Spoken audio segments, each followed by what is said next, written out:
Sir आज का जो हमारा टॉपिक है नार्सिसिज्म, उस पर जब मैंने रिसर्च करी तो ये देखा कि नार्सिसिज्म को बिल्कुल अगर आप बारीकी से समझे तो वो सिर्फ सेल्फ अब्जॉर्प्शन है। कहते हैं ना कि सेल्फ इम्पॉर्टेंस बहुत ज़्यादा है, इन्फ्लेटेड सेल्फ इम्पॉर्टेंस जिसे कहते हैं, उसे नार्सिसिज्म हम कहेंगे। ये लोग इस तरीके से एक्ट करते हैं कि इनकी नीड्स सबसे ज़्यादा इम्पॉर्टेंट है और सामने वाले की बिल्कुल भी नहीं। इनके कुछ टिपिकल बिहेवियर ऐसे होते हैं, मैनिपुलेटिव हो सकते हैं, या फिर ये आपको गिल्टी फील करा सकते हैं आपकी नीड्स के लिए। ये अपनी नीड्स को हमेशा प्रायर रखते हैं। और दूसरा, इनका sense of self achievement, entitlement basically, इन्हें लगता है कि इन्होंने कुछ अचीव करा है ऐसा कि ये सिर्फ बहुत इंपॉर्टेंट लोगों के साथ बैठ सकते हैं, जबकि ऐसा कोई फिजिकल प्रूफ नहीं होता।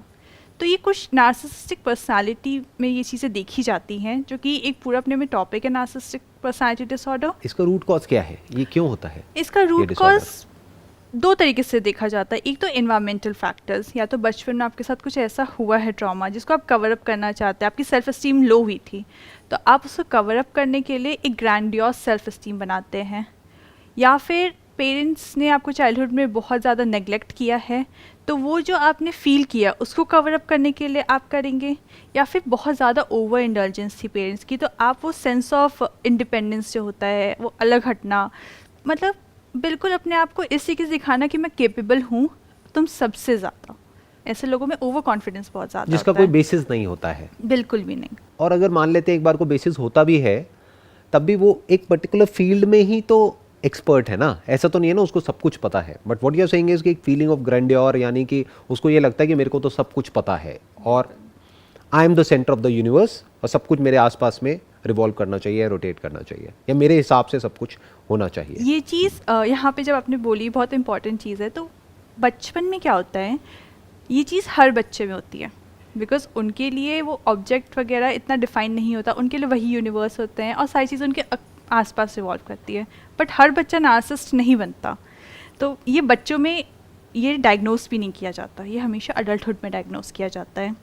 और एक बहुत अलग चीज़ देखी गई है रिसर्चेस के अकॉर्डिंग, ये मेन में ज़्यादा है और वुमेन में कम।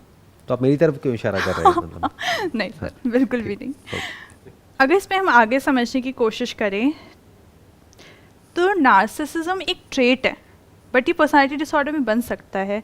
आपके आसपास ऐसे लोग हो सकते हैं जिनमें ये हो कि मैं बहुत इंपॉर्टेंट लोगों के साथ उठूँ बैठूँ, क्योंकि भले ही फिज़िकल प्रूफ नहीं है बट उनके दिमाग में वो काफ़ी ज़्यादा हाई उस पर हैं और वो सिर्फ एक हाई स्टेटस के लोगों के साथ या फिर बहुत ही इम्पॉर्टेंट लोगों के साथ ही उठते बैठते हैं।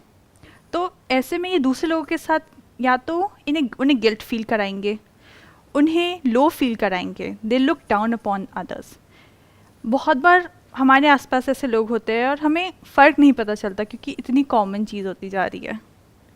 बट अगर हम ध्यान से देखें और ये 2-3 चीज़ें दिखती हैं हमें किसी में, तो पॉसिबल है कि उन्हें डायग्नोसिस की ज़रूरत है। अगर एक्सट्रीम में हो जाता है तो हाँ, बट अगर एक लिमिट में कहें तो वो तो आई थिंक सबके अंदर ही होता है कि एक सेंस ऑफ सेल्फ इम्पोर्टेंस, एक लेवल तक सेल्फिशनेस, आई एम श्योर ये सभी में होता है। ऐसा कोई नहीं होगा दुनिया में जिसके अंदर ये नहीं होता है। बट अगर ये एक्सट्रीम में हो जाता है, यानी अगर वो एम्पैथी बिल्कुल ही खत्म हो जाती है एक इंसान के अंदर से, यानी वो सामने वाले की नीड्स को समझ ही नहीं सकता है, सामने वाले के स्टैंड पॉइंट को समझ ही नहीं सकता है या समझना ही नहीं चाहता है, तब कह सकते हैं कि ये एक साइकोलॉजिकल डिसऑर्डर हो गया है। अब उसको डायग्नोसिस की ज़रूरत है और ट्रीटमेंट की ज़रूरत है। बिल्कुल। मतलब जब तक ये चीज़ किसी और को हैम्पर नहीं कर रही, किसी Right. और को अब्यूज़ नहीं कर रहे, किसी और के लिए ट्रॉमेटिक नहीं हो रहा एक्सपीरियंस, तब तक ठीक है। बट अगर ये ट्रॉमेटिक हो रहा है आपके आसपास के लोगों के लिए या उसके खुद के लिए, बिकॉज इसमें उस इंसान के लिए भी काफ़ी सारे रिस्क हैं। क्योंकि अगर इसको थोड़ा सा समझाया जाए तो मैक्सिमम जिन लोगों को नार्सिसिस्ट उसमें डायग्नोस होते हैं, उनका सेल्फ एस्टीम वैसे लो होता है जिसको वो कवर अप करने के लिए ये पूरा करते हैं। बाहर से अपनी एक ऐसी इमेज पोर्ट्रे करते हैं कि I am this, I am that, लेकिन अंदर से वो खोखले होते हैं। बिल्कुल। और जिसकी वजह से वो लोनली होते चले जाते हैं, क्योंकि ऐसे लोगों के साथ में कोई भी एक्चुअल में जुड़ना नहीं चाहता है। तो जितने वो लोनली हो जाते हैं उतना ही अंदर से खाली हो जाते हैं और अपने उस खालीपन को भरने के लिए बाहर से उतना ही ज़्यादा दिखाते हैं कि मैं ये, मैं वो।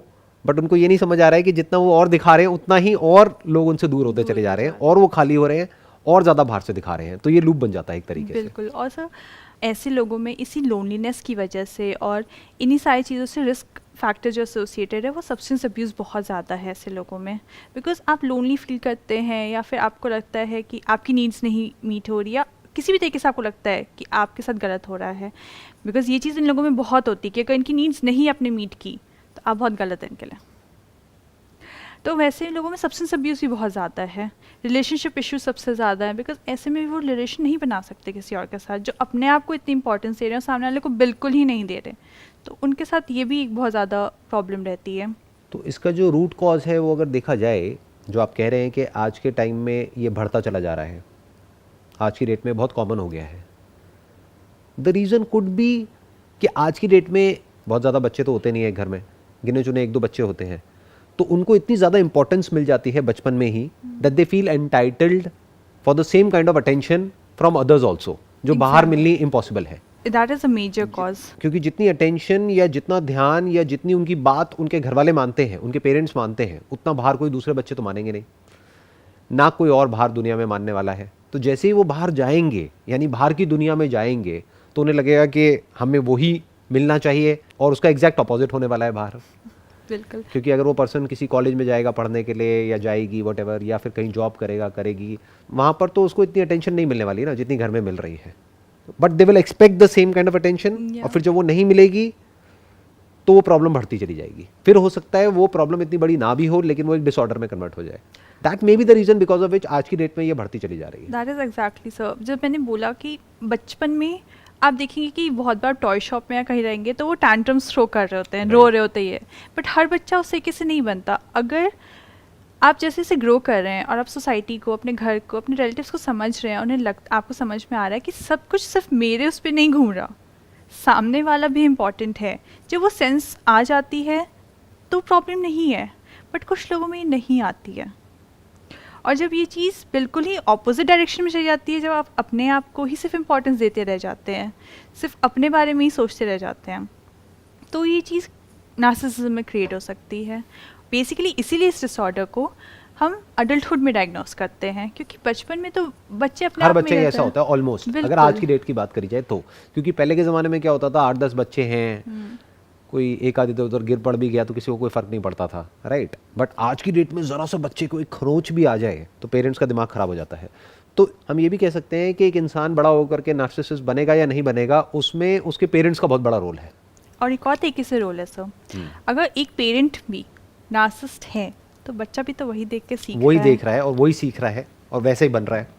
और दूसरी तरीके से भी एक प्रॉब्लम हो सकती है, अगर कोई पेरेंट नार्सिसिस्ट है, ऐसे पेरेंट्स अपने बच्चे से भी compete करते हैं, अपने बच्चे को दूसरों से भी कंपेयर करते हैं, ऐसी चीज़ें क्रिएट कर देते हैं कि उसकी सेल्फ एस्टीम लो हो जाए, ताकि वो भी आगे जा कर के इसी रूट पे चले कि अपनी सेल्फ एस्टीम को कवर अप करने के लिए, Right. अपने कॉन्फिडेंस को बढ़ाने के लिए हर चीज़ में कंपेयर करना, हर चीज़ में कंपेयर करना, अगर दो बच्चे हैं तो हर चीज़ में उन दोनों को आपस में एक दूसरे से कंपेयर करना, या और खुद को भी कंपेयर करना, या खुद को उनके साथ में कंपेयर करना कि हम तो अपने बचपन में ये करते थे, वो करते थे, वॉटेवर, तुम ये नहीं करते, वो नहीं करते। तो अपने आप को ऊपर उठाना, सामने वाले को नीचे गिराना, तो वो बच्चा भी बड़ा होकर के ऐसे ही बन जाता है कि अब वो, उसको ये नहीं पता कि अपने आप को ऊपर कैसे उठाना है, उसको ये पता है कि सामने वाले को नीचे गिराना है तो मैं अपने आप ही ऊपर उठ जाऊंगा। एग्जैक्टली। तो वो इस तरीके से एक्ट करने लग जाते हैं जो बच्चे हैं बड़े होकर के। तो हम कह सकते हैं इसमें पेरेंट्स का बहुत बड़ा रोल है, पेरेंटिंग का बहुत बड़ा रोल है। अगर पेरेंटिंग ठीक हो तो उसके चांसेस कम है आगे जा कर के ये डिसऑर्डर होने के, बट अगर पेरेंटिंग में कुछ इश्यूज हैं तो चांसेस बहुत ज़्यादा बढ़ जाते हैं। इसको इस तरीके से देखा जाए, अगर ये जेनेटिकली भी इनहेरिट करते हैं, बट कोई भी चीज़ जेनेटिकली इनहेरिट करने के बाद वो मैनिफेस्ट होने के लिए कोई इन्वायरमेंटल फैक्टर ट्रिगर करना चाहिए, और वही इन्वायरमेंटल फैक्टर पेरेंटिंग स्टाइल बन जाता है या आपके आसपास का इन्वायरमेंट बन जाता है। बट ये अभी प्रूवन नहीं है साइंटिफिकली कि ये जेनेटिकली भी ट्रांसफर हो सकती है। I am not sure about that. Studies हैं कि बिल्कुल यही नहीं है, बट स्टडीज़ हैं कि अगर आपके किसी क्लोज रिलेटिव में ब्लड लाइन में हैं तो आप इनहेरिट कर सकते हैं ट्रेट। वो कितना मैनिफेस्ट करेगा वो आपके सर्कमस्टांसेस पे और आपके इंडिविजुअल सेल्फ पे है। अगर किसी पेरेंट में है तो ऐसा देखा गया है कि उनके बच्चों में भी ये चीज़ रहती है। नहीं तो बट उसका एक और रीज़न भी हो सकता है ना, ये नहीं ना कि उन्होंने जेनेटिकली उसको इनहेरिट किया है, दैट मे बी बिकॉज कि वो ऐसे एनवायरनमेंट में बड़े हुए हैं इसलिए वो ऐसे बन गए हैं। Possible. क्योंकि आई एम नॉट श्योर कि साइंटिफिकली ऐसी कोई स्टडी है या नहीं नहीं, है, ये या proven ऐसा नहीं है, कोई research। सेल या ऐसा कोई मॉलिक्यूल या ऐसा कुछ वो चीज़ है कि हमने डिस्कवर किया और उसके बेस पे हम बोल रहे हैं कि अच्छा ये पर्टिकुलर वो है जो कि यहाँ से वहाँ आया, इस वजह से ये हुआ, राइट? नार्सिसिज्म में ये इतना नहीं है, बट जब हाँ। नार्सिसिस्टिक पर्सनालिटी डिसऑर्डर बनता है, which is extreme case, very extreme case, उसमें है कि आपके कुछ न्यूरॉन्स उस तरीके से फायर एंड वायर नहीं करते हैं कि आप हर चीज़ को समझ सकें. मतलब वो जो सेंस ऑफ अंडरस्टैंडिंग आती है, this is me, this is the environment, this is other people, there needs and everything, वो चीज़ जो आप रिलेट नहीं कर पाते हैं, वो चीज़ें जब नहीं हो पाती because some aspect of the brain is not maturing that much, वो चीज़ क्रिएट कर सकती है. मतलब ऐसा एग्जैक्ट प्रूवन नहीं है because this is very difficult to prove कि That's this what is I'm only saying. Genetics. Yeah. We cannot prove it scientifically कि ये जेनेटिक है या नहीं है, तो अभी उस एस्पेक्ट को हम छोड़ देते हैं. अभी सिंपल बात करते हैं कि जो बात हमको बिल्कुल क्लियरली समझ में आती है कि अगर कोई बच्चा है, उसको बचपन में बहुत ज़रूरत से ज़्यादा अटेंशन मिल गई तब भी प्रॉब्लम है, बिल्कुल ही अटेंशन नहीं मिली तब भी प्रॉब्लम है, क्योंकि फिर वो अटेंशन कहीं और से सीख करेगा या करेगी. अगर बिल्कुल ही नहीं मिली उसके पेरेंट्स से तो, और अगर बहुत ज़्यादा मिल गई तब उसी लेवल का वो एक्सपेक्ट करेंगे बाहर से, वो उनको नहीं मिलेगा तब भी प्रॉब्लम हो जाएगी. तो बेसिकली दो एक्सट्रीम केस हो गए जहाँ पर जा करके आगे जा करके प्रॉब्लम होने के चांसेस रहते हैं. तो इसका प्रॉब्लम का सोल्यूशन क्या है कि फॉर एग्जांपल दो लोग हैं, वो रिलेशनशिप में हैं और पहले को समझ आ गया कि जो दूसरा इंसान है वो नार्सिसिस्ट है, और यहाँ पे इंडिया में तो अरेंज मैरिजेस भी बहुत होती हैं. नंबर 1 उस स्टैंड पॉइंट से क्या किया जाए. नंबर 2 कि अगर एक इंसान है वो इस वीडियो को देख रहा है और उसको समझ आ गया है कि मैं खुद ही ऐसा हूँ या ऐसी हूँ, तो वो क्या कर सकता है, क्या कर सकती है. पहले सर हम उस इंसान के स्टैंड पॉइंट से देखते हैं जिससे ये समझ में आ जाता है. सबसे पहली चीज़ वो अपने किसी भी पास्ट ट्रॉमा, चाइल्डहुड ट्रॉमा को, इससे रिलेटेड जो चीज़ें हो सकती हैं उसको रिजॉल्व करने की कोशिश करें. आप थेरेपिस्ट से मिल सकते हैं, आप अपने आप को एक बार दिखवा सकते हैं या इस तरीके से. दूसरा, आप ये चीज़ अपने किसी क्लोज मेंबर से शेयर करें सो दैट यू नो वो बर्डन आपके ऊपर अकेले नहीं है. आप जिस पे ट्रस्ट करते हैं, मान लीजिए आपकी वाइफ पे आप ट्रस्ट करते हैं या आप अपनी मदर पे ट्रस्ट करते हैं, फादर पे, किसी पे भी आप वो कर सकते हैं. तीसरी चीज़ है कि अपने सेल्फ एस्टीम इशू को, जो आपको समझ में आ रहा है कि मेरे सेल्फ एस्टीम इशू की वजह से है लो सेल्फ एस्टीम, उसको सेल्फ कंपैशन में बदलें. जो कि सबसे ज़्यादा इसमें प्रॉब्लम ये है कि आप सामने के लिए कंपैशनेट नहीं है, सामने वाले की नीड्स के लिए नहीं है. तो उस चीज़ को चेंज करें. सिर्फ अपनी नीड्स को ना देखें, अपने आसपास वालों की नीड्स को भी देखें. क्या आप फुलफिल कर रहे हैं जो आपकी रिस्पॉन्सिबिलिटी है या आपसे एक्सपेक्टेड है. तो ये थियोरेटिकली तो समझ आता है, बट प्रैक्टिकली कैसे होगा. यूजुअली तो आपको, अगर ये कम है तो फिर भी आसान है. मतलब अगर आप में ये चीज़ कम है कि मैं सिर्फ अपने आप को देखूँ ये वो, बट अगर आपको लगता है कि आपके लिए नहीं पॉसिबल है तो आप थेरेपी सीख कर सकते हैं. आप समझ सकते हैं आगे में वो आपको गाइड करेंगे इस चीज़ के लिए, बिकॉज इसके लिए फैमिली काउंसलिंग, ग्रुप थेरेपी, बहुत एक की चीज़ें रहती हैं ट्रीटमेंट में. अगर हम दूसरे स्टैंड पॉइंट की बात करें कि आपके आसपास कोई ऐसा है तो क्या करें, तो सबसे पहली चीज़ है आपको एक क्लियर कट बाउंड्री सेट करनी है, क्योंकि ऐसे लोग मैनिपुलेटिव भी बहुत होते हैं. वो तो चाहे आपका पार्टनर नार्सिसिस्ट है या नहीं है, बाउंड्री सेट करना तो आई थिंक वैसे भी बहुत इंपॉर्टेंट है हर रिलेशनशिप में.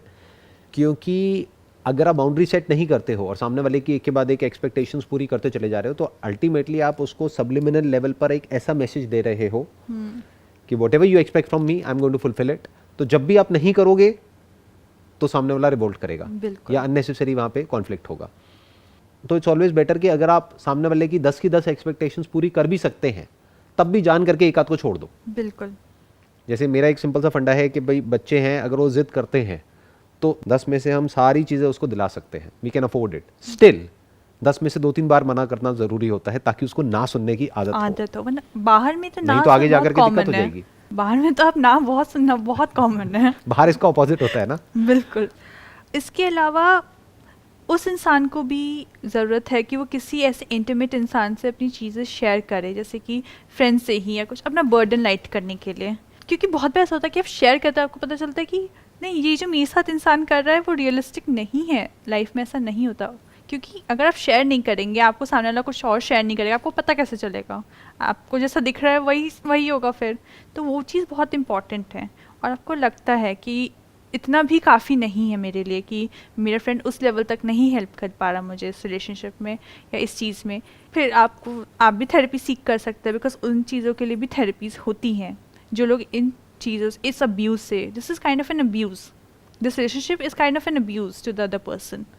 When you're getting manipulated, when you're getting used, your needs are not being fulfilled, which can also create trauma for the other person. Definitely. ये दोनों के लिए प्रॉब्लम क्रिएट करेगा। मे बी इसका सोल्यूशन ये हो सकता है, I am just thinking right now, कि अगर आपका पार्टनर ऐसा है या ऐसी है तो उसके पीछे जो जड़ है वो ये है कि उस इंसान ने लाइफ को एक्चुअल में एक्सपीरियंस ही नहीं किया है एक ब्रॉड तरीके से, और उसकी जो अंडरस्टैंडिंग है लाइफ को लेकर के वो बहुत ही नैरो है, बहुत ही कन्फाइंड है, बिल्कुल। क्योंकि उसने हो सकता है कुछ ज़्यादा देखा ही नहीं है दुनिया में। और आज की डेट में तो ये बहुत ही कॉमन हो गया है बिकॉज ऑफ कोविड, क्योंकि अब क्या है कि पूरे दिन अगर बच्चों को देखा जाए तो वो कहाँ है, अपने लैपटॉप पर है, मोबाइल पर है, पूरे दिन सुबह से लेकर के रात तक। तो उन्हें पता ही नहीं है एक्चुअल में कि दुनिया में क्या क्या हो रहा है। और वहाँ पर भी क्या एक वीडियो गेम खेल रहे हैं या एक के बाद एक वीडियोस देखते चले जा रहे हैं, देखते चले जा रहे हैं। तो जिस तरह की वीडियोस वो देखते हैं वैसी ही जो पीछे से एल्गोरिथम चल रहा होता है, जो एआई होता है, उसी तरह की वीडियोस दिखाता है। तो उनके लिए एक वर्ल्ड व्यू ऐसा बन जाता है कि यही दुनिया है और ऐसी ही मेरी दुनिया होनी चाहिए, जबकि उनकी रियलिटी उस दुनिया से बिल्कुल अलग होती है। क्योंकि यूट्यूबर्स या जो भी लोग होते हैं, जो भी इंटरनेट पे जैसा भी अपने आप को पोर्ट्रे करते हैं, एक्चुअल में कोई उनकी लाइफ वैसी थोड़ी होती है। Those are like kind of highlights, जिसके बारे में हमने पहले भी बात करी है। बट रियल लाइफ तो बिल्कुल ही अलग होती है उससे। तो जब ऐसा एक वर्ल्ड व्यू बन जाता है और उनकी जो रियलिटी है उससे मैच नहीं होती है, then they feel as if कि हमारा एक राइट है, हमको भी ऐसी लाइफ मिलनी चाहिए और नहीं मिल रही है। देन ये ट्रेड्स और ज़्यादा निकल करके आते हैं। तो मे बी इसका जो सोल्यूशन है, जो मुझे समझ आ रहा है, क्योंकि थेरेपी हर कोई अफोर्ड नहीं कर सकता, तो therapy from a mass perspective is not a practical solution, क्योंकि it's going to be very expensive. It's a solution only when things are out of control for you and for others near you. कि मतलब अगर problem extreme level पे पहुंच गई है तब तो वो करना ही पड़ेगा, if you can afford it. But मान लेते हैं कि आप या तो अफोर्ड नहीं कर सकते हो, या फिर जो ये जो बिहेवियर है या ये जो प्रॉब्लम है ये अभी एक्सट्रीम लेवल पर नहीं गई, एक मॉडरेट लेवल पर है, Deal तो कर अब क्या सकते किया हैं। जाए, तो कैसे डील किया जाए? Simple idea could be travel करो। और ट्रैवल वो वाला नहीं जैसा हम लोग ट्रैवल का मतलब समझते हैं ज़्यादातर लोग, कि गए कहीं पर किसी जगह पर जाके पूछा कि हाँ भाई यहाँ पे साइट सीइंग के लिए कौन सी अच्छी जगहें हैं, 4-5 जगह सर्च करी, वहाँ जा करके फ़ोटो खिंचाई और फोटो डाल दी और बोला देखो। मतलब दुनिया को दिखाने के लिए ट्रैवल मत करो। ट्रैवल की डेफिनेशन बहुत लोगों की जो है वो आई एम नॉट श्योर क्या है, बट मेरी जो ट्रैवल की डेफिनेशन है वो ये है कि if you are going to a place, stay there with a local person. आजकल तो ये सारे ऑप्शंस अवेलेबल हैं कि आप उन लोगों के साथ में रह सकते हो। अगर साथ में नहीं भी रहना चाहते हो, उनके आसपास में रहो, किसी विलेज के आसपास में रहो, उस विलेज में जाओ, पूरा दिन स्पेंड करो, जा करके उनकी लाइफ देखो। क्योंकि देख करके हम जितनी जल्दी सीखते हैं ना, उतना बातों से नहीं सीख सकते। क्योंकि अगर ये सेशन कोई देखेगा, सुनेगा, समझेगा तो ठीक है, एक लेवल तक उसको समझ आएगा। थेरेपी के लिए भी अगर वो जाएगा और अगर वो अंदर से चेंज होना चाहता है तो वो थेरेपी उसको हेल्प करेगी, बट अगर वो नहीं चाहता है तो वो नहीं हेल्प करेगी। बट अगर कोई नहीं भी अपने आप को बदलना चाहता है या चाहती है और वो किसी ऐसी जगह पर जाता है जहाँ पर कि वो कुछ ऐसा देखता है जो उसकी लाइफ से बिल्कुल अलग है, तो कहीं ना कहीं उसका दिमाग खुल जाएगा। And the moment that happens, तो आई थिंक वहाँ से एक शुरुआत हो गई एक प्रॉब्लम का सोल्यूशन निकलने की। वहाँ से उनको समझ आएगा कि अच्छा ऐसा भी होता है दुनिया में, लोग ऐसे भी जीते हैं, अच्छा ऐसे घर भी होते हैं, इस तरह की रिलेशनशिप्स भी होती हैं, इस तरह की लाइफ भी होती है। तो उसका दिमाग खुलेगा पॉसिबिलिटीज़ की तरफ, और जैसे ही खुलेगा तो ना चाहते हुए भी उसको अंदर से कुछ चीज़ें ऐसी समझ आने लग जाएंगी which may be the beginning of a massive change in his or her life. क्योंकि मैंने ये चीज़ प्रैक्टिकली ऑब्जर्व करी है कि जो लोग जितना ज़्यादा जानते हैं ना, यानी जिनको एक्चुअल में अंडरस्टैंडिंग होती है लाइफ की इन टर्म्स ऑफ नॉलेज और एक्सपीरियंस, वो उतना ही ज़्यादा हम्बल और डाउन टू अर्थ होते हैं। और जिनके पास में जितनी कम नॉलेज होती है या जितना कम एक्सपोजर होता है या जितने कम वैरायटी ऑफ एक्सपीरियंसेस होते हैं, उतना ही नैरो उनकी थिंकिंग होती है, उतना ही उनके अंदर ये सेंस ऑफ इन्फ्लेटेड एक ईगो होती है, या अपने आप को बाहर से ऐसा दिखाने के लिए कि नहीं हमें तो सब पता है। इस तरह के ट्रेट्स डेवलप होने लग जाते हैं उनके अंदर। सर आपका आइडिया बहुत अच्छा है, बट अगर इंसान के अंदर अपने से वो नहीं है कि उसे सीखना है, अगर यही बात की जाए, आपके घर में 4 लोग हैं, आपके मदर, फादर, हस्बैंड या वाइफ, वो आपकी सारी नीड्स फुलफिल कर रहे हैं। अगर आप बैठ करके एक बार भी सोच लो कि क्या उनकी नीड्स, जब उन्होंने बोला, बिकॉज बहुत बार लोग वॉइस करते हैं कि मेरी भी ये चीज़ कर दो या इस तरीके से, क्या आप फुलफिल कर रहे हैं? क्या एक के बदले कम से कम एक चीज़ आप कर रहे हैं, या 2 चीज़ के बदले एक कर रहे हैं? अगर आप थोड़ा सा भी ये कॉन्शियसनेस आ जाए अपने आसपास के लोगों के लिए भी, ये काफ़ी बड़ा स्टेप होगा उस हिसाब से। बिकॉज आपने अपने सेल्फ एस्टीम इशू को, या आपको जो भी था उसको सेल्फ कंपैशन में, जैसे मैंने पहले भी बोला, उसमें कन्वर्ट करे। ये काफ़ी कॉन्शियस एफर्ट है। आप दुनिया में लोगों से मिल लिए, सब कुछ कर लिया, आपका आइडिया बिल्कुल अच्छा है, बट वो कॉन्शियसनेस चाहिए वो देखने के लिए कि बाकी के रिलेशंस कैसे हैं। अब वो कॉन्शियसनेस कहाँ से आएगी, इसको थोड़ा सा समझते हैं, साइकोलॉजी को समझते हैं, माइंड की डेप्थ को समझते हैं। बेसिकली क्या होता है, हम सब, यू, मी और एनीबडी फॉर दैट मैटर, हम सब एक पैटर्न में घूम रहे होते हैं, हमें खुद को नहीं पता होता है। हमारा अपना एक रूटीन होता है, हमारा अपना एक कंफर्ट जोन होता है, हमारा अपना एक हैबिचुअल एक पैटर्न होता है जिसके अंदर हम जाने अनजाने घूम रहे होते हैं। एक तरह का हमारा बिहेवियर होता है, वो एक ही तरह से चल रहा होता है। तो if you expect from a person who is not self conscious enough to be conscious of the other person's need, जबकि वो अभी नहीं है, तो ये बहुत ज़्यादा हम एक्सपेक्ट कर रहे हैं उससे। वो कब हो सकता है, या तो वो अकेला कहीं जाए कुछ दिन के लिए, तो जब वो अकेले, उनके पास में कुछ नहीं होगा करने के लिए, यहाँ तक कि अपना स्मार्टफोन भी नहीं होगा, कोई टेलीविजन नहीं होगा, कुछ नहीं होगा, तब ऐसी इनसाइट्स आएंगी। तब एक इंसान को रियलाइज होगा कि मैं कितना गलत कर रहा हूँ सामने वाले के साथ में। इन अदर वर्ड्स, कि जो एग्जिस्टिंग जो पैटर्न बना हुआ है, उस पैटर्न को तोड़ना पड़ेगा। तो I am talking about breaking that pattern, because अगर कुछ नहीं बदला तो कुछ नहीं बदलने वाला। बातों के लेवल पे बड़ा अच्छा लगेगा सुनने में, अभी किसी ने सुना बड़ा अच्छा लगा, बट जैसे ये वीडियो खत्म हुई उसके बाद में सब भूल गए। So all I am saying is, pattern को तोड़ो। अगर आप खुद नार्सिसिस्ट हो, यानी खुद बहुत ज्यादा सेल्फिश हो, एरोगेंट हो, और सामने वाले की नीड्स को नहीं समझते हो, और उसकी वजह से आप अंदर से और ज्यादा लोनली होते चले जा रहे हो, आपकी भी लाइफ में प्रॉब्लम क्रिएट हो रही है, सामने वाले की भी लाइफ में हो रही है, तो अपने इस पैटर्न को ब्रेक करो, यानी अपने डेली रूटीन को ब्रेक करो। The moment you do that, तब कुछ नया होने की पॉसिबिलिटी है। If you don't do it, और फिर आप ये एक्सपेक्ट करते हो कि वो बदल जाएगा या बदल जाएगी, वो कोशिश करेगा या करेगी एक दिन तक या 2 दिन तक बदलने की मैक्सिमम, उसके बाद वापस से वही होगा जो होता आया है। But the moment a person starts seeing something else, जो रेगुलर उसकी लाइफ से बिल्कुल अपोजिट है, तो there is a strong possibility कि एक मेजर शिफ्ट आ सकता है। मैं एक एग्जांपल देता हूं। फॉर एग्जांपल, एक कपल है, मैरिड है, उसके घर में लड़ाई झगड़ा चलता रहता है। अब वो कुछ दिन के लिए जाता है किसी ऐसे इंसान के घर में रहने के लिए, मान लो कोई दूर का रिलेटिव है, कुछ है, वो कहीं गांव में रहते हैं, वहां पर वो गया और उसने जा करके देखा कि वहां पर उनकी जो रिलेशनशिप है वो बहुत ही अच्छी है। Now this is like breaking a pattern. एकदम से वो कुछ ऐसा देख रहा है जो आज तक उसने देखा है बचपन से, उससे बिल्कुल अलग है। मान लो उसके घर में उसके पेरेंट्स की भी रिलेशनशिप अच्छी नहीं थी, तो उसके लिए नॉर्मल का मतलब क्या, कि लड़ाई झगड़ा is normal, conflict is normal. फिर उसने ऐसे एकदम से एक रिलेशनशिप देखी जहां पर के रिस्पेक्ट है, ट्रस्ट है, जहां पर दोनों एक दूसरे के लिए जेन्युइनली केयर करते हैं। और उसने ये नहीं कि कुछ मिनट के लिए उनको ऑब्जर्व किया, कि किसी शादी में गया और वहां जाकर के देख लिया ना, मैं कह रहा हूं उनके साथ रहा वो 4-5 दिन या 7 दिन ऐसे लोगों के साथ में, और उसने उनके बिहेवियर को बारीकी से ऑब्जर्व किया। तो क्या पॉसिबिलिटी है कि उसकी रिलेशनशिप चेंज होगी या नहीं है?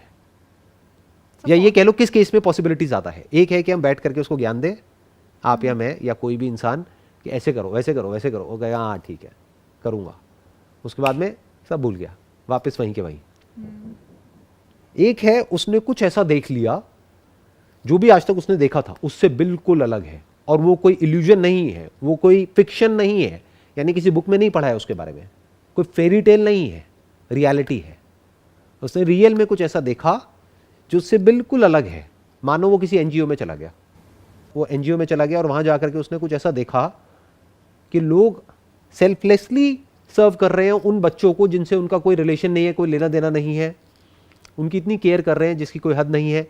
तो क्या कुछ शिफ्ट होगा या नहीं होगा? यहाँ पे 2 चीजें हो रही हैं, इनफैक्ट 3 चीजें हो रही हैं। एक, उसका पैटर्न ब्रेक हो रहा है जो एग्जिस्टिंग पैटर्न है। दूसरा, वो जब उन लोगों से दूर रहता है ना कुछ दिन तक अकेला, हफ्ता, 10 दिन, 15 दिन, तब देयर इज अ पॉसिबिलिटी कि उसको इंपॉर्टेंस समझ आती है और लोगों की, कि उन लोगों की इंपॉर्टेंस क्या है उसकी लाइफ में। तीसरा, वो कुछ नया एक्सपीरियंस कर रहा है जो आज से पहले उसने नहीं किया है, उसका एग्जैक्ट अपोजिट जो अब तक वो करता आया है। तो there is a strong possibility कि उसका जो वर्ल्ड व्यू है, जो way of looking at life है, वो बदलेगा। अगर वो बदल गया तो काम हो गया। जब तक वो नहीं बदला, fundamentally the way of looking at life नहीं बदला, तब तक कुछ नहीं बदला। तो उसमें 2 चीजें जरूरी है, एक है नॉलेज, एक है एक्सपीरियंस। नॉलेज क्या है? ये जो अभी हम बात कर रहे हैं, ये जो सेशंस है, ये क्या है? ये एक तरह की नॉलेज है जो उसको मिल रही है, जो बुकिश नॉलेज से बिल्कुल अलग है। बुक में क्या होता है, 2 + 2 = 4, या फिर ये फॉर्मूला है, इसको याद कर लो, ये कर लो, वो कर लो। That is all important to survive, but वो आपको अलग तरीके से सोचने के लिए मजबूर नहीं करती है, वो आपके लाइफ के व्यू को चेंज नहीं करती है, आपके वर्ल्ड व्यू को चेंज नहीं करती है। World view remains the same. पहले आप मान लो जब आपके पास में नॉलेज नहीं थी, महीने का 10,000 कमाते थे, अब आपके पास में डिग्री है, डिप्लोमा है, या ये 4 अलग अलग डिग्रीज हैं, अब आप महीने का 1 लाख रुपए कमाते हो। But at a fundamental level आप वो के वही हो, कुछ भी नहीं बदला है। पहले भी वही थे, अभी भी वही हो, पहले भी नार्सिसिस्ट थे, अभी भी वही हो। तो एक आ गया नॉलेज, एक आ गया एक्सपीरियंस, दोनों इंपॉर्टेंट है। आई थिंक मुझे आपका जो सेकेंड वाला एग्जाम्पल था कि वो जब एनजीओ में जाए उसको सर्व करना पड़े, वो चीज़ बहुत इंपॉर्टेंट है, क्योंकि जो पहली सीन है, अगर उसमें कोई बंदा नार्सिसिस्ट है और वो नहीं इतना कंटेम्पलेट कर रहा है कुछ भी, उसने देखा सामने वाली रिलेशन, उसके दिमाग में ये भी तो आ सकता है कि मेरी वाइफ इस तरीके से नहीं करती, इसकी वाइफ अच्छी है। आ सकता है, but that is still better than जो भी उसकी लाइफ चल रही थी। बिल्कुल। उससे बुरा क्या होगा जो पहले हो रहा था? उससे बुरा तो कुछ हो ही नहीं सकता ना, कि वो पर्सन पूरी तरह से सेल्फ सेंटर्ड था। तो अब बेसिकली क्या है कि वो वहाँ जा करके देखेगा, अच्छा इसकी वाइफ कितनी अच्छी है, मेरी वाइफ कितनी गंदी है। ये भी एक वे हो सकता है देखने का। दूसरा ये भी हो सकता है कि उसके दिमाग में आए कि अच्छा ये लोग कुछ ऐसा कर रहे हैं जो हमें भी करना चाहिए, हमें भी करना चाहिए, और वो जा करके बात करे अपनी वाइफ से, या बेटर स्टिल दोनों हो वहाँ पर और दोनों ऑब्जर्व कर रहे हैं उस कपल को। तब उन दोनों को ही कुछ समझ आ रहा है, क्योंकि ताली एक हाथ से नहीं बजती ना, तो थोड़ा बहुत तो सामने वाले को भी कुछ समझना पड़ेगा। तो दोनों है वहाँ पर और दोनों जा करके देख रहे हैं। बिकॉज द प्रॉब्लम है कि हम एक्चुअल में इस प्रॉब्लम को डायग्नोज कर ही नहीं सकते हैं। रीज़न बीइंग कि इसकी जो डेफिनेशन है, अगर हम बात करें सेल्फिशनेस की, तो मुझे बता दो इस दुनिया में ऐसा कौन इंसान है जो सेल्फिश नहीं है? बिल्कुल सर, ये चीज़ जब तक एक्सट्रीम में नहीं जाती तब तक काफ़ी मुश्किल है ये समझना कैसा हो रहा है। अब एक्सट्रीम क्या है? उसकी कोई स्केल है हमारे पास में कि हम कहते हैं आउट ऑफ 1 to 10 ये 10 हो गया है, ये 1 है, ये 5 है, ये कैसे कहेंगे? इस तरीके से तो नहीं, बट हाँ, आप अपने आसपास के रिलेशंस आपके कैसे जा रहे हैं, आपके वर्क स्पेस में कैसा, बिकॉज ये इन्फ्लेटेड सेल्फ ईगो आपको वर्क स्पेस में भी प्रॉब्लम क्रिएट करेगा, सिर्फ घर पे नहीं करेगा, वहाँ पे भी करेगा, फ्रेंड सर्कल में भी करेगा, हर जगह करेगा। हर जगह। जब आप देख रहे हैं कि आपके सारे रिलेशंस में कुछ ना कुछ इश्यूज आ रहे हैं, इसका मतलब उन रिलेशंस में इशू नहीं है, आप में है। तो वो एक चीज़ इंसान को अंदर से आनी होगी कि नहीं, मुझे एक बार देखना होगा कि कहाँ क्या गड़बड़ हो रहा है, कि हर जगह कैसे गड़बड़ हो सकता है। आप 100 लोगों से मिलेंगे, मेरे हिसाब से 100 के 100 कभी गलत नहीं हो सकते।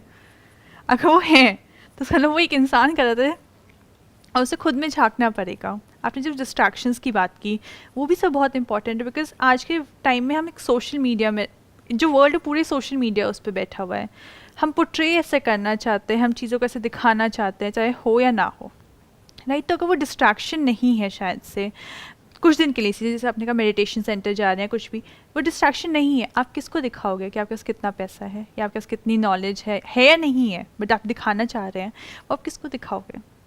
जब आप वो दिखा नहीं सकते तो आपको खुद में झांकना पड़ेगा कि अब मैं क्या कर सकता हूँ। Right, basically it's all about breaking the pattern, that is one.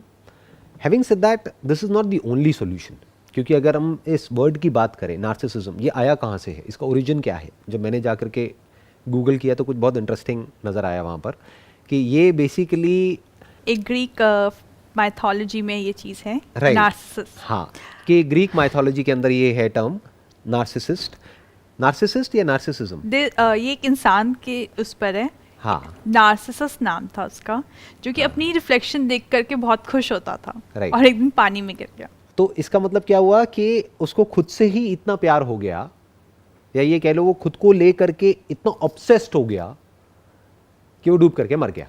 तो दिस मे और may not be a true story, but symbolically अगर समझा जाए तो इसका मतलब क्या है कि अगर आपकी जो सेल्फ इमेज है, हमारी अपनी खुद की एक सेल्फ इमेज होती है, अगर आप उसमें ज़रूरत से ज़्यादा इंडल्ज हो गए हैं या उसको ज़रूरत से ज़्यादा इंपॉर्टेंस दे रहे हैं, तो आप उसी में डूब के मर जाएंगे। बिल्कुल।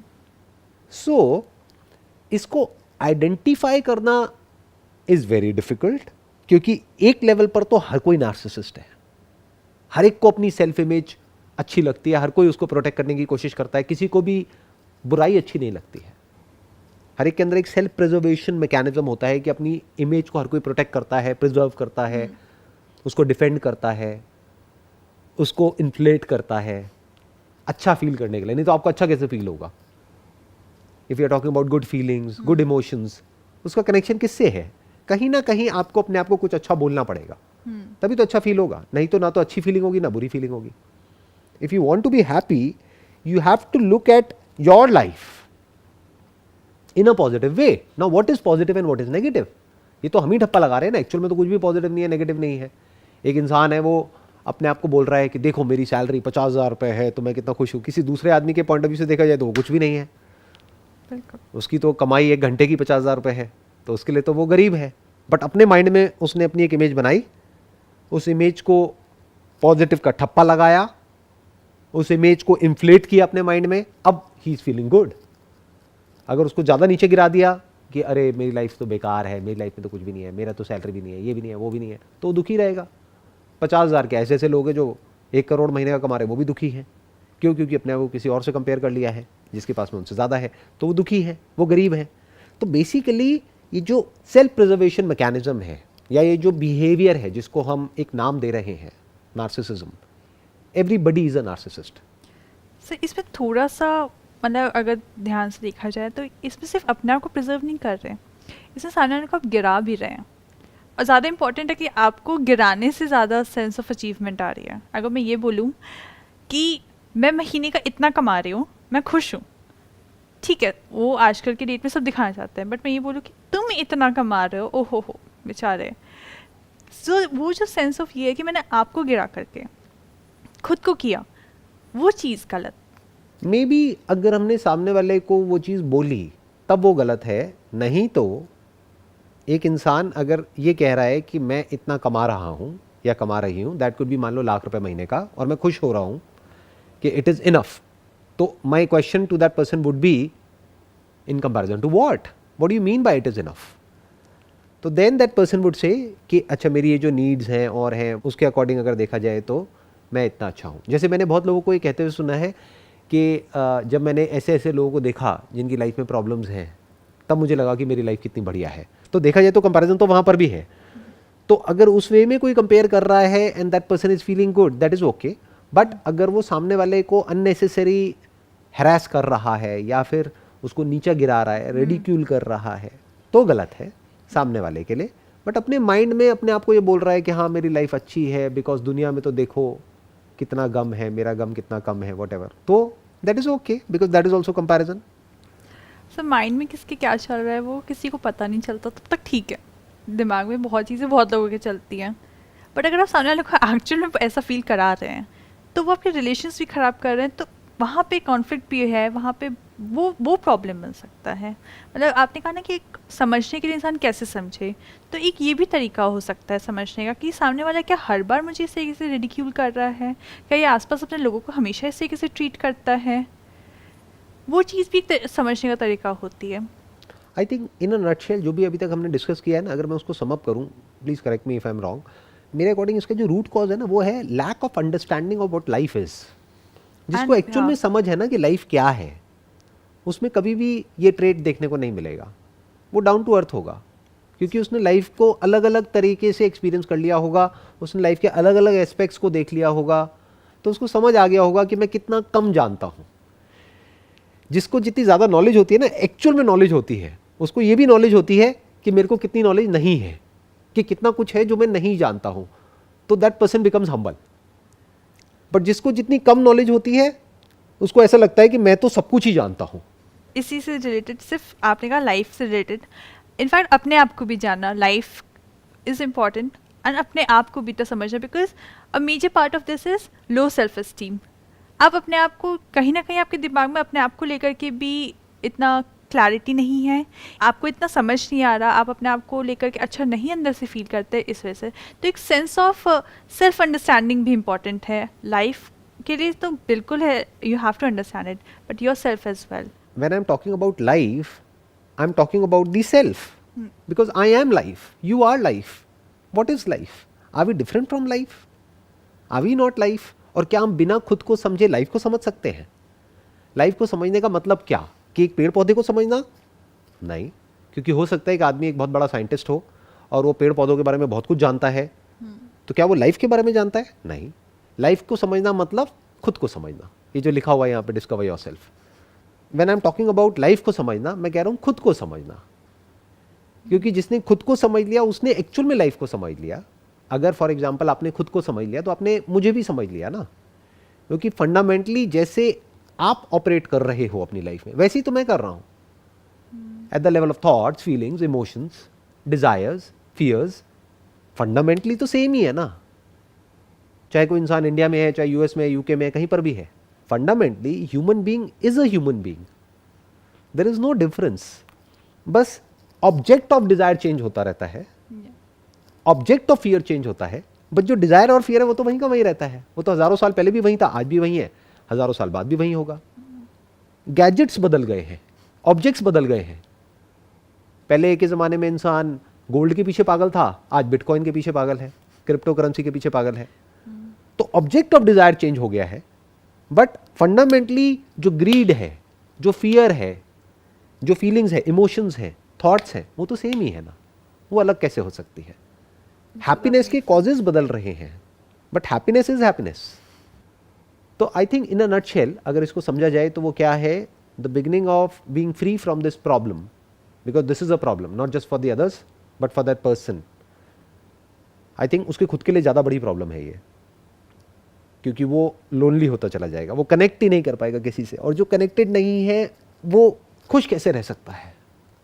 ये जो वर्ड है ना योगा, इसका मतलब ही यूनियन है, जुड़ना। तो जो जुड़ा हुआ है वो खुश है, जो अलग हो गया है वो दुखी है। सो द पॉइंट इज कि जुड़ते कैसे हैं? जब हमें एक्चुअल में समझ आता है कि लाइफ क्या है, यानी कि हम क्या हैं, जब हम उसको अच्छे से समझ जाते हैं, हम ये भी समझ जाते हैं सामने वाला क्या है। फिर ये जो वर्ड्स हैं जैसे कंपैशन है, लव है, ये फिर सिर्फ वर्ड्स नहीं है डिक्शनरी में, ये एक्चुअल में लाइफ ऐसी ही हो जाती है। क्योंकि जो इंसान खुद को समझता है वो खुद की स्ट्रेंथ्स को भी समझता है, खुद की वीकनेसेस को भी समझता है, वो ये भी समझता है कि मेरी लिमिटेशंस क्या हैं।